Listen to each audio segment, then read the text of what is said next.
Welcome to the Two Blokes Chatting radio show on 94.7 The Pulse. Music, interviews, news, and, well, two blokes chatting. Now, here are the two blokes. And that was two voices. One was Brian Cadd, who he heard from just before the 10 o'clock weather. And the other one was a chap called Denis Walter. And Denis joins us here in the studio, the first live human being we've had in here since March last year. Welcome, Denis. What an honour. I'm a live human being. Yes, and what a special live human being. One of Geelong's finest products. We had Josh Barnes, late of Belmont High School, directly before. He's our sports reporter. Right. And you probably wouldn't have been at school with Barnes. He's 27. No. I'm 66. I may have had trouble passing my final year, but I wasn't there that long. Denis, I've got to make a confession. Neil told me that the opportunity to interview is coming on to promote an album of Denis Walter singing 70s songs. And if you'd said that to me a couple of years ago, I'd have gone, what? That won't be very good. But I've got to confess to you, this is a backhanded slap to myself. My sister-in-law rang up and said, I've got some tickets. We're going to see Denis Walter sing at the Belmont RSL. I said, oh, really? That's going back a bit too. Really? Are we? Oh, okay. Anything for a family outing. And I've got to admit, you blew my hair back. It was absolutely brilliant singing these sorts of songs, which I never connected with your voice because you've got that beautiful baritone, the carols by candlelight stuff, the Jerusalem that you do better than anyone. And I hadn't quite connected with the 70s stuff, but it amazed me how well you do it. That is, you just about summed up the conundrum. It's wonderful being on Carols by Candlelight, and I'm heading towards 40 of them. Started as a 6-year-old. But yes, but people sort of get an idea that is what you sort of are. And it's partly from the early days of the career, because this skinny kid on Young Talent Time and New Faces with the big deep voice, and the career took off singing big ballads. So there's always been this sort of not wrong impression of me, but there's more to singing than those big ballads. And here's an album with only two ballads on it. Yeah, and I suppose the other thing is too, people think of Denis Walter. Some people go radio announcer. Yes, a lot. Most people go, if they live anywhere more than 50 k's out of Melbourne, go newsreader. There's so many strings to your bow, and this is possibly the least known, the non-Carols by Candlelight singing. Yes, and this is really me as a teenager in the 60s and 70s, singing the songs that I love, just sitting around with a guitar. And I mean, I was in a terrible covers band here in Geelong, and doing some of these songs. So it's for want of better expression, it's the real me. Yeah. Great, the big ballads, all fine, but I just adore these songs. Yeah, and some of the songs we're going to play, we've obviously just heard Don't You Know It's Magic, we've got Slippin' Away coming as the other one that's we'll play today. Some of the other songs that are on the album's called Yesterday Once More, which I think is a clever, because I'm assuming that's on it as well. That's on it as to set up the rest of the record, which is this sort of reminiscing about some of the great songs like Ciao Baby, Lynn Randell, Dinah Lee's Don't You Know Yokomo. Or Yonkomo as well. Yes. Some people can't spell in reviews. That's fine. What else? She's So Fine, which I did with a band called Centre and South. Well, they're blokes with dreadies and whatever with me. So it's really good fun. And Wilbur Wilde does a sax solo in Move Baby Move. And I guess that's the great thing about being Denis Walter, I suspect, is that you know so many different people that you can tap into those networks. Oh, that bit's the really nervous bit. Yeah, I can imagine. When you approach people to do a collaboration and you think, they probably don't want to sing with you. Well, that's what Rob and I would like with you. We've got a bloke who's been doing radio for 55,000 years and does it really, really well. And here we are, two hacks in the radio studio in Geelong. You're not hacks at all. You ask the question, and there's one who didn't end up being on the record, but that was because her former manager, wasn't passing on information about various things. So maybe that will happen if we do another record. And the way this record it came about is quite bizarre. I've never believed in fate. And in 2019, we were supposed to go to the Sunshine Coast for a 5-day break. And my wife got the flu, so we couldn't go. Fast forward to January 2020, and a whole lot of weird but really nice things happened in the lead up to New Year, musical things. And I was starting to sort of rethink maybe I should do a record. I said to Annette as we landed at Maroochydore, I said, I really feel like might be time to do another record. An hour and a half later, we've checked in at the hotel, hop in the lift, and a voice says, Denis, how are you? And I look up, it's Denis Handlin, the boss of Sony Music. Wow.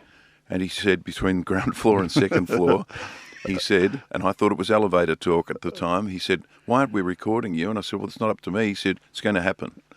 And I thought, gee, I hope he sticks to it. And within 40 minutes, my mobile's going with people that I knew at Sony saying, Denis has rung, you're doing a record. Wow. Because these days, most people finance their own records and then take them to the record company. This is Sony just investing in the artist at 66. This is crazy.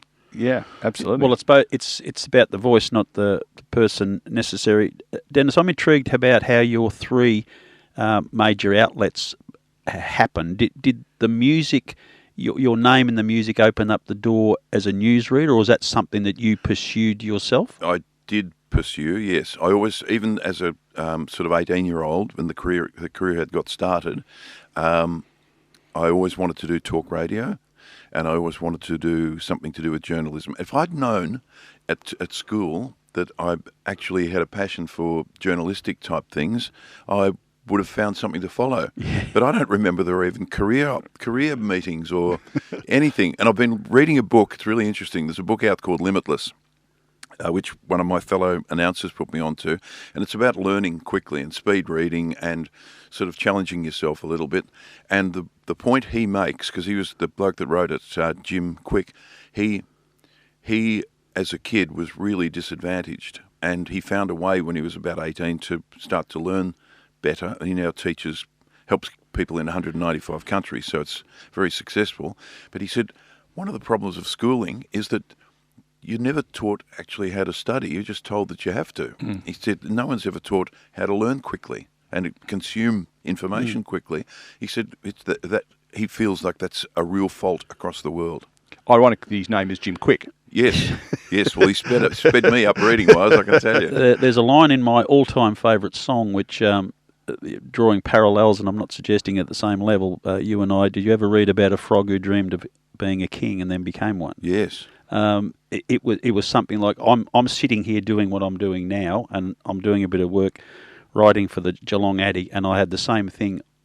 I wish this were open to me as a 19-year-old. And here I am at 63, and I'm probably haven't got too far to go. You similarly, but at least you had time to make a decent career out of it.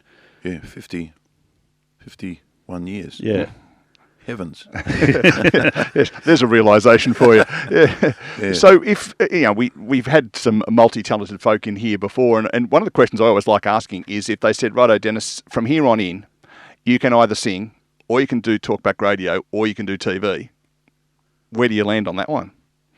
I like all of them. Yeah. Love all of them. Yeah. Look, if my career ended tomorrow, that's okay. But probably into the next decade, I'll probably end up, I don't know. It depends. I might be at 3AW. I've got another 4 years there as we speak. I don't know. But I'll be happy doing all of them, and I love them all for different reasons. Well, Philip Brady's still doing the equivalent program to you, and he's 80. Philip. Yeah, good day, buddy. There you go. Philip will outlive everyone. He will. He's amazing. Yeah. He's just got this positive energy about everything and everything to do with Philip, and it's a nice way to be. Denis, I mean, you've been given a gift. Your voice is, and I presume you would think the same. It is a gift. I love the way you've been able to use it to the maximum of its potential, probably, but you've still remained incredibly humble. The people around Geelong who know you constantly say that about you. Is that been an easy thing to do? Very easy. I've never taken what I do as being better than anyone or get carried away with yourself. I've seen others in the industry who do get carried away with their importance, and I think it's a real letdown. So I am what I am. I'm very much like my father, and to get pumped up about yourself as I couldn't think what a crashing boy you'd be if you were like that. And is that in part because you've grown up and represented to an extent a big country town rather than being a city person all your life? Maybe. Because you can't walk down the street. I saw you walking down Packington Street 4 or 5 weeks ago and thought to myself, oh, there's Denis Walter. As distinct from, oh, there's that guy on the TV. You belong to the community belongs to you, I think. Yeah, I sort of get the same reaction wherever I am. From walking down Collins Street, people say hello as well. But, it's nice to be... I love Geelong, and I always have. Maybe part of this is because when I was young, my parents were really going through a bad time financially. They had a property at Belbray. I don't know the exact circumstances, but they ended up going broke. And my first 12 years of being on this earth, we didn't have electricity. Living out at Ceres in a rental, didn't have electricity, so it was boil the copper and all that sort of stuff for a bath. It was pretty simple, and I remain pretty simple to this day. Yeah. Yeah, the 60s, the mid-60s. I suppose that helps. Never forget where you came from. That is an important lesson. Yeah, I've never forgotten when the power did get put on at the house, the thrill of flicking on a light switch. Yeah. So, pretty simple pleasures. But Rob lives in Inverleigh. He still gets excited about that. Well, it's funny. Have you got electricity out there? Yeah, we have now. Only if someone takes their turn to pedal. But it is funny you say that in this life of privilege that we live now. But similarly, my mother had all of her 8 children before she had electricity at our little farm near Winchelsea, and I often reflect back on that when you start to get ahead of yourself a bit. It's not all that long ago. It's just one little lifetime in a millennium of stuff we deal with. Yeah, simple things, good friends. Good friends, good family, and if everything else in your career goes well, everything's perfect. Denis, just on this hopeful success of this album and the collaborations you've done, and you're already thinking about the possibility of another one, and hopefully Sony Music are as well. Now that you've done these odd collaborations that we see as odd, are there any others out there that you go, oh, I'd really like to do something with so-and-so that you've had the privilege of meeting and becoming a friend with? Apart from us. Obviously, we're backing singers on your next album. Yes, well, I've already booked you. Who needs Lisa Edwards and Vicar and Linda? When you two are available... We'd make you sound good. You could be the new Bill and Boyd or Null and Void. One of the two. Kate Sobrano is one. I'd love to do something with. There's so many. I had Richard Clapton on the show the other day, and he's just done his first album of other people's songs, covers. Okay. I'll tell you another one I'd like to hear you working with, and we've mentioned his buddy Brian Cadd, but I can't believe how good Russell Morris's voice still is. It's fantastic. His voice is probably better. Unbelievable, he is. And he, like when Sharkmouth came out, he was 60. Yeah. And he was a classic case. He funded that, took it to the record companies, and they said, oh, yeah, we'll give it a bit of a try. And the next minute he's got a top-selling blues album and a career that's been so sort of reinvigorated that he's all over the place, and a bit of exposure in the States as well. How do you reckon you'd go with Jimmy Barnes? Probably all right, but I'd probably have to climb over his son to get to do a duet with him. Yeah. Oh, Jimmy, he is just, he's got new album out, he's got a new tour happening, he's got the whole family playing on the record. I don't think collaboration will happen anytime soon. No. And I couldn't imagine you two doing Jerusalem or Hallelujah as a combination somehow. Possibly not. Possibly not. But the other thing with this record, and it's really important, is that when you've been around as long as I have, the people who probably followed you in the early time are probably, sadly, no longer with us. So I see this as finding new audience. Yeah. Well, let me tell you, for someone who was impressed with Denis Walter singing cabaret-style stuff of these songs, types of songs that are on this album, if you're a genuine lover of music and you just like to have something in the background while you're whistling away at work, at home, or doing the housework, get it, because it will be good. And if that once the first song I've heard of it, and I'm really looking forward to hearing the rest and getting it on the playlist, because you certainly have astounded me with the versatility of a voice that you correctly said had been pigeonholed as a carols singer. And it pigeonholes you image-wise too. Yeah. And it can affect people actually coming to see you. Like I've got this show at Palms at Crown on June 6th afternoon, Sunday afternoon, and it's selling really well. But I was really concerned that, people are thinking when a child is born or Santa Claus is coming to town. No, not doing boring, either. but it won't be boring, I can assure you. Well, so the other thing too, the Palms at Crown on a Sunday afternoon, it kind of screams out, doesn't it? Well, he's probably going to be singing those sorts of songs, and it's possibly. It's about building that new image, isn't it? Yeah. A touch of the John Farnhams. Yeah, well, a little bit, yeah. Yeah, maybe you should call yourself Den Walter from here on, or DJ well, a lot Walter. of people call me Den, including on air. And a lot of people call me a lot of other things too. But that's all right. Yeah. You get to, I don't know, do you get to choose one of the big carols you get to sing because you do them all really well, the really big ones? Which is your favourite? Oh Holy Night's my favourite. Yep. But I love First Noel. Neither of which will be at the Palms at Crown on June 6th. That's very important to remember. So tickets in the usual locations. Do you Ticketmaster? Ticketmaster. Okay, yeah, because we were going to prompt that at the end of the conversation. Something else just popped into my head and it's completely disappeared. It can happen because you are 59 now. Yeah, remember? Thank you. It was my birthday yesterday. Or the day Oh, before. happy birthday! Yeah, thanks. Yeah, it's sad when you got to ask for birthday greetings, isn't it? Yes. Oh, that's what it was. We've got someone coming on at 10:40, and it would be great if you're in the car on the way home having a listen to it. We've got a band coming out of South Gippsland called No Promises. A couple of a guy and a girl down there, and they are doing some amazingly good stuff.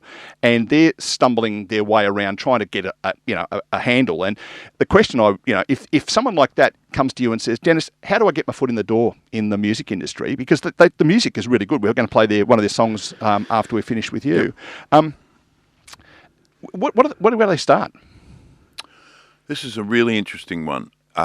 Word of mouth's a good thing, and thankfully, at least in this era, you've got your YouTubes and ways of promoting starting to promote yourself. And if the right person happens to maybe be listening this morning when you're playing their music or whatever, they might get a break that way.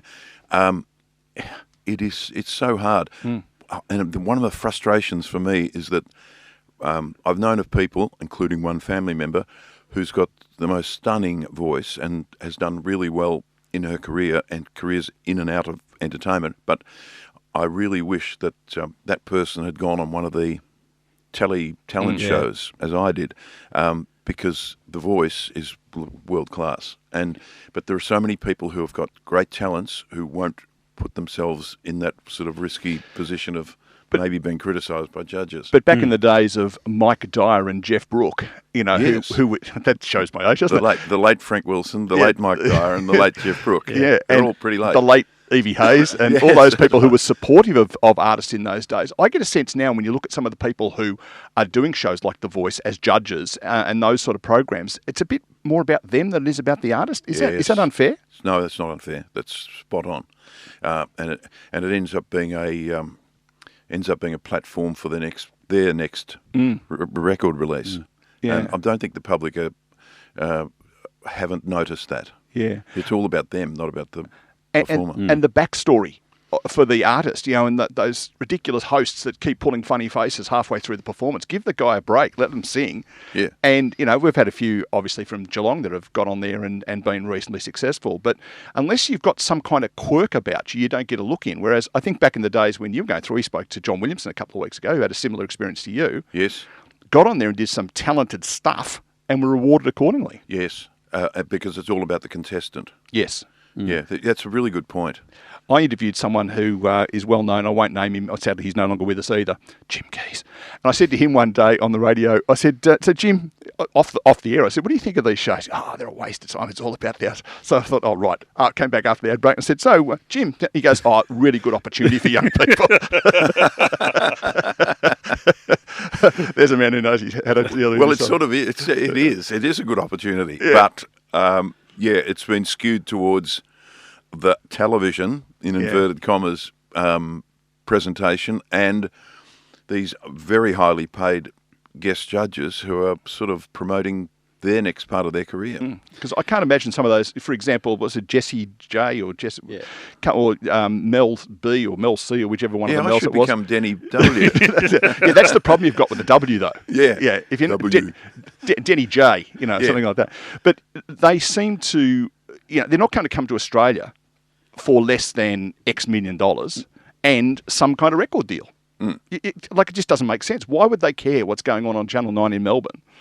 Yeah. Channel 9, that makes me sound old too, doesn't it? Yeah. The Nine Network. That's right. Dennis, have you dabbled in songwriting at all?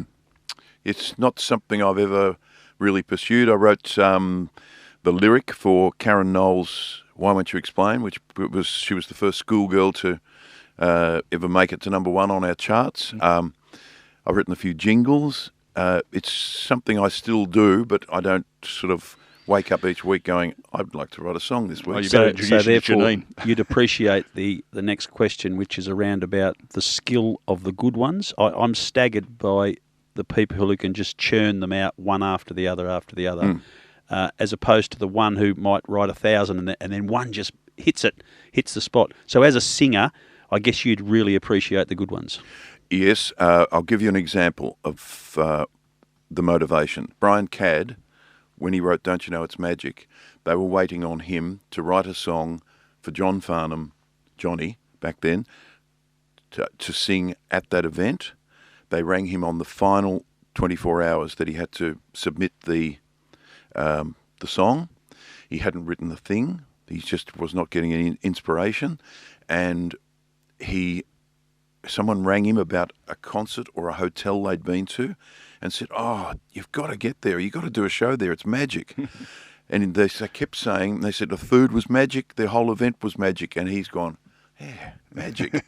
That was the motivator. And then he wrote that incredible lyric, which is, for some people, is probably a bit incorrect these days, about grab a gun and shoot your friend, but it's about little kids playing back in the old days. But he wrote that really involved story and melody that day and submitted it that day. Yeah. It's extraordinary, isn't it? It's one of those, it literally is a gift, isn't it? Oh, no doubt. So if you could have written any song that, so it'd have Denny DJ as it's now going to have after everything. Denny DJ, that's good. I fully expect to I could tune end in. up cool. I fully expect to listen into 3AW one of these nights and have you say it's Denny DJ. But what song would you have loved to have said I wrote? Any of the Jim Webb songs. Any of them. Yeah, good answer. Yeah, huge fan of him. Got to interview him. Not disappointed. Three or four times. Saw him at the Continental when it was still going in Melbourne, just sitting at the keyboard, telling stories and interpreting his own songs in a different way, say to what Glenn Campbell, who's my favourite singer, the way he did them, but just stunning songwriter. Wichita Lineman, I reckon, would be my number one there. Yeah. That's what I nearly said before I said just Jimmy Webb, because I had flashes of, by the time I get to Phoenix, Where's the Playground, Susie? Galveston. What about Galveston? MacArthur Park, or Galveston. MacArthur Park, you've got my attention now. That's gold. Yeah, Rob still thinks Donna Summer was the only person that recorded it. Donna S. Yeah. Donna S.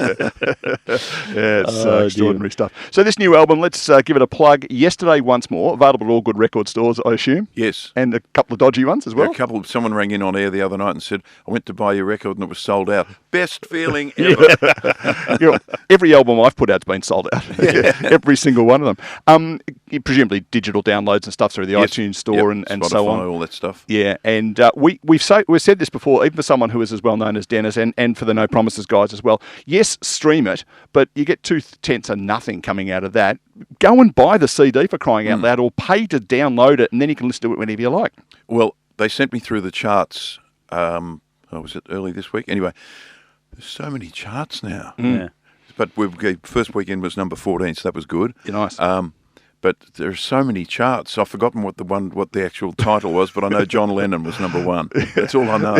Oh, well, it's fairly good company, isn't it? Good company, but he's 13 spots higher than me. Yeah. So it's Graham Goble's birthday today, and I great. interviewed him a few years ago, and I said to him, "What's your major achievement?" He said John Lennon told somebody that if he was recording his next album, he was going to put Reminiscing on it. Oh. And that Frank Sinatra had said it was the best song written in the 70s. Yes, he That's did. That's not a bad gig. Yeah. And you can hear both of them doing that those songs. Oh, really? I can hear sorry. their voices doing it. It's interesting.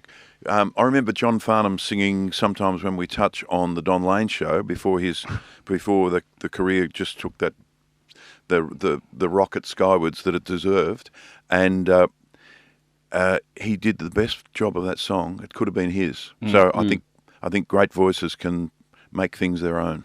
I don't know that song, Rob. Do you know the song called Sometimes When We Touch on the Don Lane Show? That was backstage. Sometimes when we touch On the Don Lane Show. Yeah, you left that bit out. Denis Walter, it is an absolute thrill to have you here in our humble studios. It's great to have been able to chat to you. The record is called Yesterday Once More, and it's got how many tracks on it, roughly? 12. Yep. So, well, 11 roughly, and one really good one. No, they're all fine. Yeah. Don't you hate it when people come and try and upstage our humour, such as it is? Your humour. I'm the straight guy in this outfit. A disclaimer. Yeah. I'm a straight guy too, just in case anyone's wondering. Well, that makes three of us. Thrilled to have you here, and we will do what we can to pump up the album. We are going to play a song that, incidentally, this is a piece of trivia that just sticks in my head. Max Merritt, I think, wrote this song, but he certainly performed it with 52 lyrics, and yet the song manages to go for 5 minutes. It's a very clever use of words. It's the easiest song in the world to remember the lyrics. Particularly if you're singing the second part, because you're repeating what the first bloke just said. Yes. It's a beautiful song, and we had a bit of a moment when I hadn't really heard Michael Cristiano's backing of this, and I just had one quick listen through it, and it was almost, other than a couple of little touch-up bits, it was almost one take in the studio, and it was, it just felt right. Had Max passed when you had recorded that? I'm not sure. Oh, I got so confused with dates last year because I was doing a bit here and a bit there. I think he passed just after. Right. So, but he wouldn't have had the chance to hear the version. No. No, because I reckon that would be the ultimate, wouldn't it? Getting someone like Max Merritt, who obviously synonymous, his signature tune, to ring you and say, actually, you did a pretty good job of that. Yeah. Well, years ago. It's funny, I probably should have carried on with this a long while back, because over a decade, it might be 15 years, I recorded Nick Cave's Ship Song, and I'd had it sitting. Kim Porter, who lives in Geelong, was working at 3GL and whatever back when I was there. He gave it to me one day on a cassette, and I didn't listen to it. And I was finishing off a record, which was also for Sony, back yonks ago, and I played this. I put the cassette in the machine and went, oh, you idiot. Anyway, we put it on, and it became, this was a really good moment for me, a Triple J hit pick. Oh, there you go. So this, even though this is very new to people, this style, the direction has sort of been lingering around for a long time. Yeah, no, it's outstanding. You probably haven't had an opportunity to do this before, so I'm happy to invite you to do so. Have you ever introduced your own record before on radio? No. Well, you have to put on your very best FM jock voice, Denny DJ. This is the brand new version of Max Merritt's Slipping Away by Denny W. Denny DJ. Denis Walter, thanks for being on the Two Blokes Chatting radio show. Thank you.